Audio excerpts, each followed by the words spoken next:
In tonight's news edition, His Majesty the King says he is proud of Jordanian workers, the builders of the nation, and congratulates them on May Day.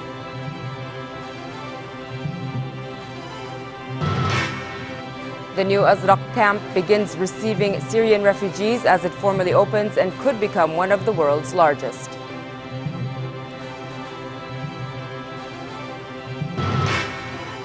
And Iraqis vote in the first national election since U.S. forces withdrew in 2011.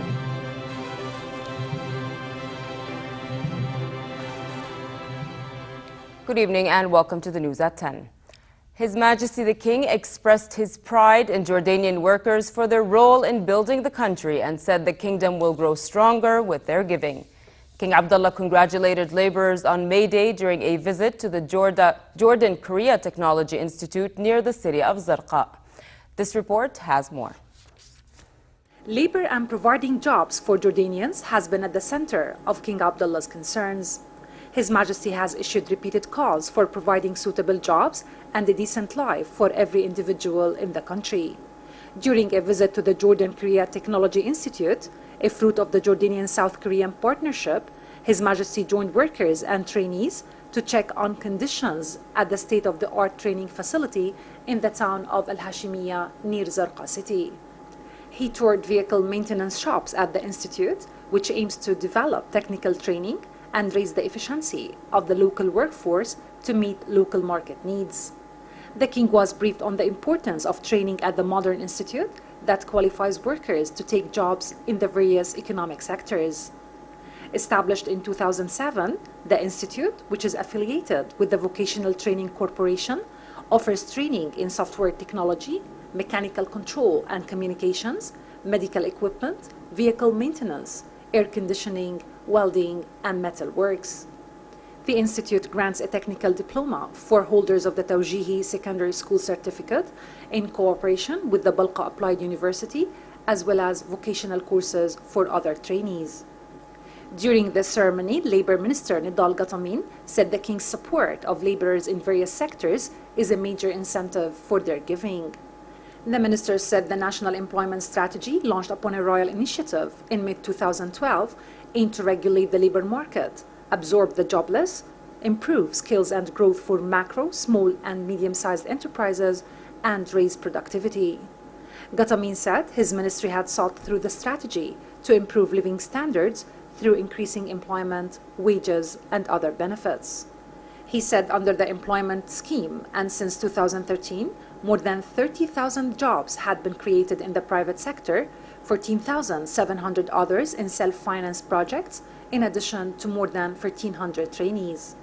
He said the ministry had put forth solutions to cut unemployment and proposed directing investment towards the remote governorates in the kingdom where unemployment is the highest. Hala Dababne for the news at 10. The Cabinet approved the 2014 Political Parties Draft Law, a key milestone in the Kingdom's political reform process. The new bill comes in line with the Constitution, which stipulates that Jordanians have the right to form political parties to boost democracy and develop political life in the country. Founders of any political party should not be less than 150 instead of the 500, as in the previous law. Previously stipulated conditions, which included that the founders should be from 7 governorates, were cancelled. Jordanians who have completed the age of 18 instead of 21 can join political parties. The law also allows the parties to receive grants and donations from Jordanians, though these should not exceed 50,000 dinars. The political parties file will be tackled by the Ministry of Political and Parliamentary Affairs. The Cabinet also approved a strategic plan presented by the Ministry of Foreign Affairs and Expatriate Affairs to enhance communications with Jordanians abroad. Prime Minister Abdullah Mansour chaired a meeting with Senate members and lawmakers from the southern Badia region and mayors of Wadi Araba to discuss recommendations of a committee tasked with drawing up a blueprint for development of the region. It was agreed during the meeting that Wadi Araba should be annexed to the Jordan Valley Authority and to keep the other areas around the city of Aqaba under the jurisdiction of the Aqaba Special Economic Zone. Nsour said the decision marks a new phase in the development of areas surrounding Aqaba in order to give them a share of the National Development Scheme on equal footing with the port city of Aqaba. He said the Jordan Valley Authority would set the developmental priorities of Wadi Araba and pledged that his government would provide the necessary funding to carry out projects in the area.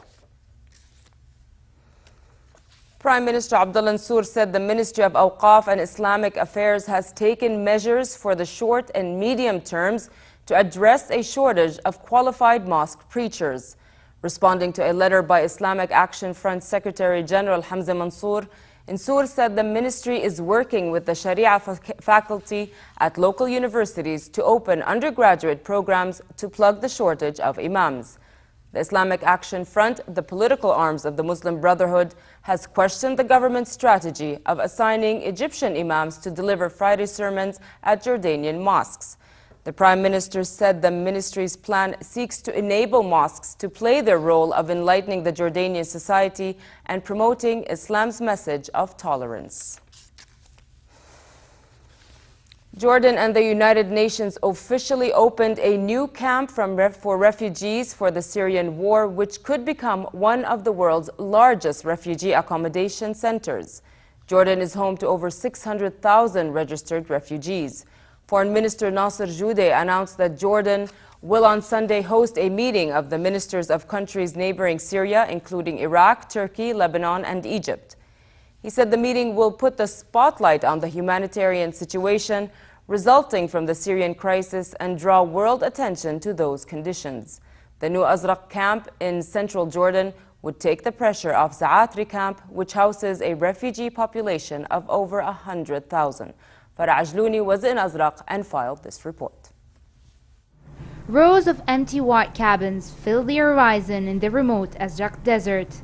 Here, the government, along with the United Nations Refugee Agency, the UNHCR, opened Jordan's second largest Syrian refugee camp. A limited number of families, totaling 437 individuals, have been welcomed and settled in the camp since Monday. To date, there are 5,000 shelters that can accommodate 25,000 people. At full capacity, Azraq is set to hold 130,000 Syrians. The camp was built at a cost of $63.5 million, including surrounding roads and infrastructure. As refugees arrive, they are accommodated in insulated shelters. Unlike the tents in the major Zaatari camp, these new structures are designed taking into consideration the harsh weather conditions in the desert. It is still spring, with temperatures today reaching 28 Celsius degrees, but could soar to their mid-40s in summer. The camp's opening was attended by Minister of Foreign and Expatriate Affairs Nasser Joudeh and Interior Minister Hussein al-Majali, as well as local community leaders, diplomats, and representatives of donor nations and partner agencies. 2 years ago, when opening the refugee camp at Zaatri, I said that this was not a celebration. The celebration will be the day we close the camp, when Syrians go back to their homes in Syria in peace and security, and to resume their livelihoods. That's when we will celebrate. Security is imperative, but I don't want to talk about security as of only the security of Jordan. The security of Jordan is a necessity in this camp. But when we talk about security, also we talk about the security of the refugees themselves. So I don't want anyone to leave this area by thinking we only look for security of the nation. Azraq refugee camp is managed by the Jordanian authorities in coordination with the UNHCR. In total, 19 agencies are involved in the provision of protection and assistance to Syrian refugees here. When refugees arrive from the border on buses to the camp, they obviously need things, and NRC immediately provides them with blankets, with mattresses, with kitchen sets. We are here to set up and then operate a referral hospital, eventually a 130-bed hospital to serve the secondary level health care needs of the population here in the Azraq camp. A representative of the World Food Programme said the experience gained in Zaatari made them enhance the delivery of services. Now refugees have a supermarket within the camp where they can buy items as they like instead of being handed boxes of food. Refugees receive vouchers upon their arrival of 24 dinars per person to cover basic food needs. All the money spent in this supermarket goes back into the Jordanian economy. Nothing is imported. Products are from the Jordan Valley farms. With no political horizons in Syria, civilians continue to suffer, putting further strains on neighboring countries, especially Jordan, which has borne the brunt of the conflict as more refugees pour into the country. Farah Ajlouni for the news at 10, Al Azraq. Foreign Minister Nasser Judeh said Jordan, with all its officials and various agencies, was closely following up the abduction of the kingdom's ambassador to Libya, Fawaz al-Aitan. He said during the opening of a Syrian refugee camp that intensive contacts were underway around the clock to secure his release and safe return home.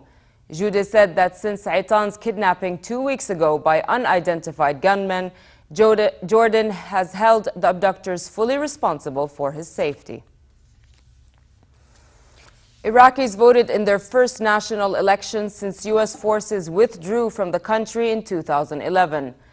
Prime Minister Noor al-Maliki is seeking a third term amid rising violence. Voting went off in central Iraq and the south with few hitches, while turnout was slow in Sunni regions. This report has more.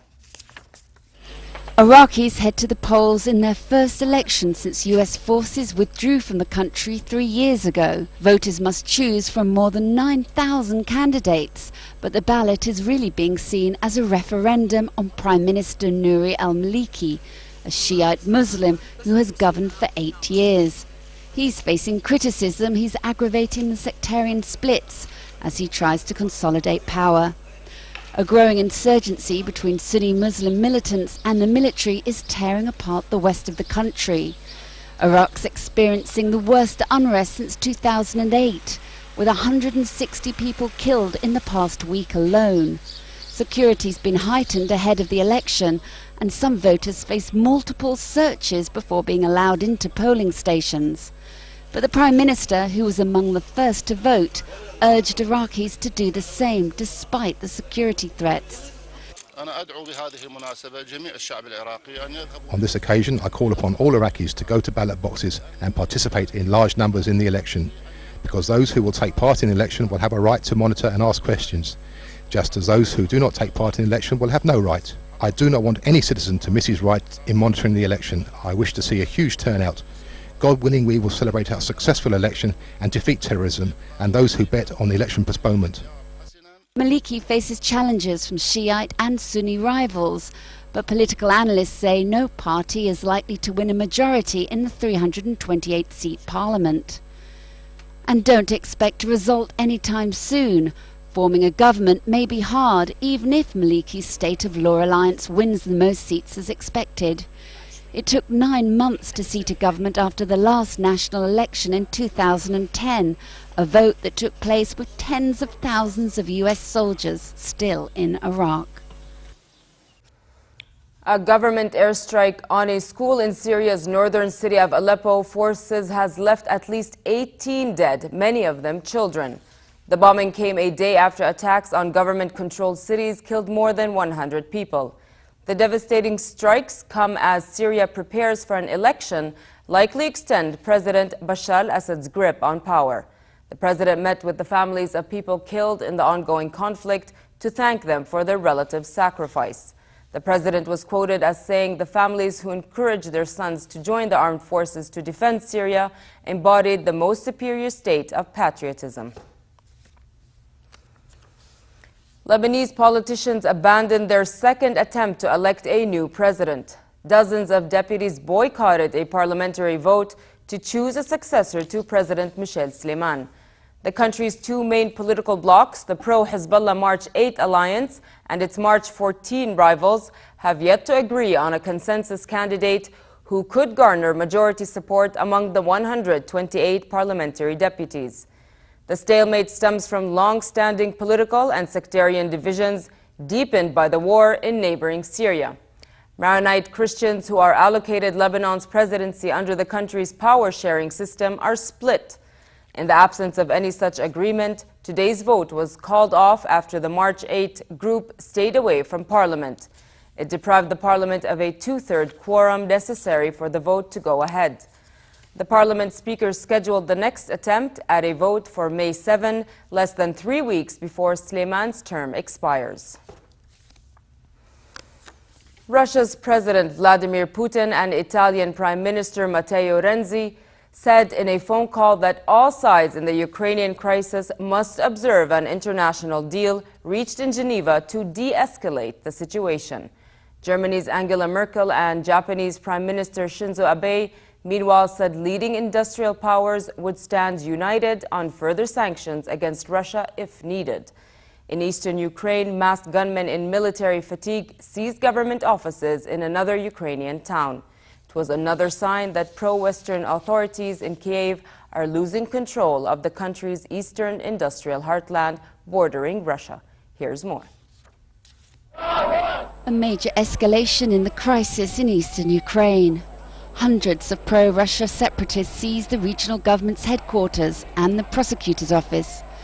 They targeted provincial buildings in this small city of Luhansk, less than 30 kilometers from the Russian border. Having control of this area would give separatists sway over the entire Donbas coalfield, which accounts for around a third of Ukraine's industrial output.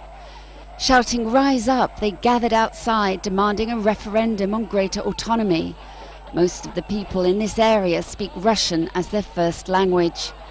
A group of men armed with sticks and bars broke into the building. They pulled down the Ukrainian flag flying from the roof and replaced it with the Russian tricolour. Crowds of pro-Russian activists then overran the prosecutor's office before attacking the headquarters of the Interior Ministry's police force. Here, some activists can be seen opening fire, trying to force the officers inside to surrender. The UN Political Affairs Chief briefed the Security Council on the latest violence. Groups of militia and armed civilians are increasing in number and springing up in more cities across the region, seizing buildings, mounting roadblocks, and shutting whole towns and communities off from the rest of the country. There are increasing reports of torture, kidnappings, and violent clashes. The deteriorating conditions come despite new Western sanctions on Russia. The sanctions are seen as mild, and while a small number of names were added to the blacklist, threats to take more serious measures were put on hold.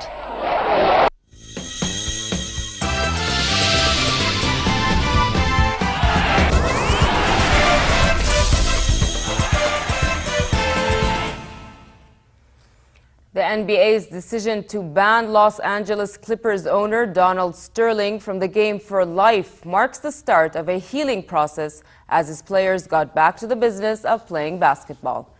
Earlier in the day, NBA Commissioner Adam Silver handed out a life ban to Sterling and fined him $2.5 million for racist comments that stunned the league and the U.S. It was a strong statement, warmly applauded by the NBA as a whole and the Clippers in particular. While questions remain concerning Sterling's future ownership of the team and the impact of his comments on the players, the NBA's stern decision has unquestionably lightened the Clippers' load. The Clippers had considered boycotting that game in defiance of their owner.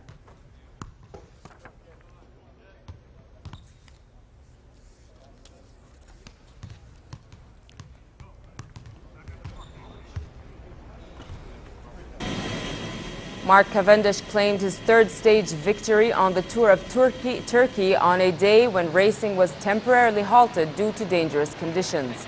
Heavy rain led to slippery roads, and officials decided to call a halt after a number of crashes on a descent. Among those affected was Cavendish, who found his brakes were not working as he sped downhill and had to scream out a warning to riders ahead of him.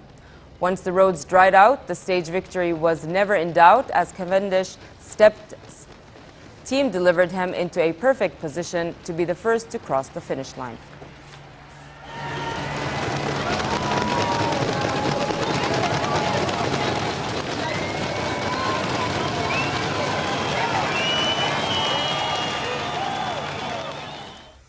And finally, cool tonight in the hilly areas and fair in the rest of the country with northwesterly light winds. Tomorrow it will remain warm in most regions and relatively hot in the Jordan Valley. Winds will be northwesterly moderate to brisk.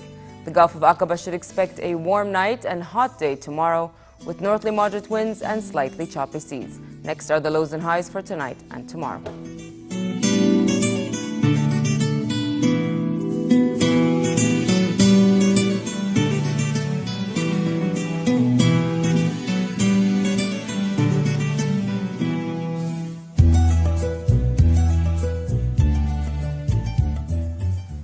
To end the news, here's a reminder of our top stories.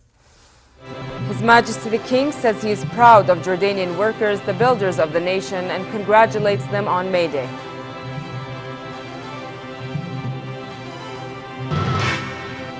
The new Azraq camp begins receiving Syrian refugees as it formally opens and could become one of the world's largest.